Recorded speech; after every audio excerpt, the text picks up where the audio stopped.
आज हम लोग करेंगे क्वेश्चन नंबर 17 जिसमें कहा गया है cubical block of mass capital M and as a slides down a rough inclined plane of inclination theta with uniform velocity.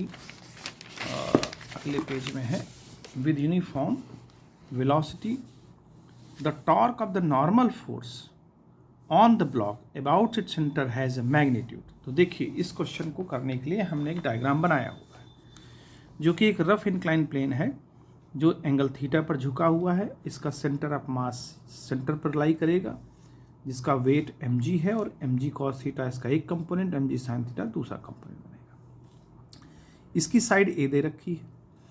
अब चूंकि रफ इंक्लाइन प्लेन है तो इस पर एक फ्रिक्शन फोर्स काम करेगा F जो कि म्यू इंटू आर होगा। अब यहाँ पर वेलोसिटी इसकी कांस्टेंट है। जब वेलोसिटी कांस्टेंट होती है तो कोई भी एक्सेलरेशन नहीं होता है।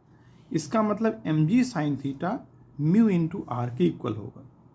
अगर हम ये कहें mg sin theta mu into r के इक्वल होगा क्योंकि वहाँ पर कोई फ्रिक्शन फोर्स नहीं काम कर रहा है, वहाँ पर कोई एक्सेलरेशन नहीं है, तो ये वाला फोर्स इसके इक्वल होगा।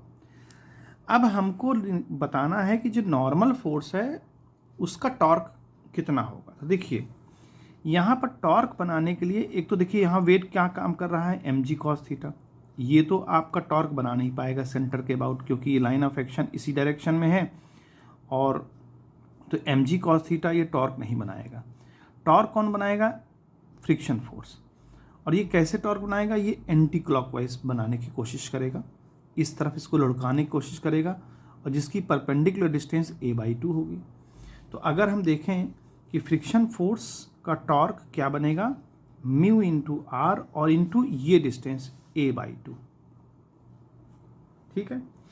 अब देखिए ध्यान से, म्यू इंटू आर हमने आपको पहले बताया किसके इक्वल है? mg sin थीटा के। तो इसको हम लिख लेते हैं mg sin थीटा के इक्वल और इंटू a/2।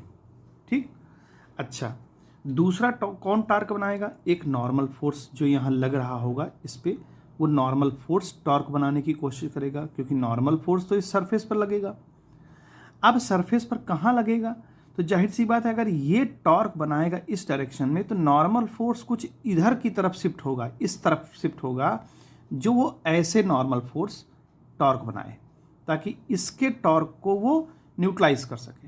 यानी नॉर्मल फोर्स ऐसा टॉर्क लगाएगा जो फ्रिक्शन फोर्स के टॉर्क को न्यूट्रलाइज कर सके, यानी इक्वल कर सके। तो हम ये कह सकते हैं कि जो नॉर्मल फोर्स टॉर्क बना रहा है वो बिल्कुल इसके इक्वल बनाएगा, तभी ना मतलब लुढ़केगा नहीं, कांस्टेंट वेलोसिटी चलता रहेगा। तो इसका मतलब जो नॉर्मल फोर्स है वो जो टॉर्क बनाएगा वो इसके टॉर्क बनाने के इक्वल होगा। तो इसने कितना टॉर्क बनाया था? तो इसने तो इतना टॉर्क बनाया था। तो ये टॉर्क कितना था? mg sin थीटा और a/2, यही टॉर्क था हमारा। और यही टॉर्क ही पूछ रहा है वो कि नॉर्मल फोर्स कितना टॉर्क बनाएगा।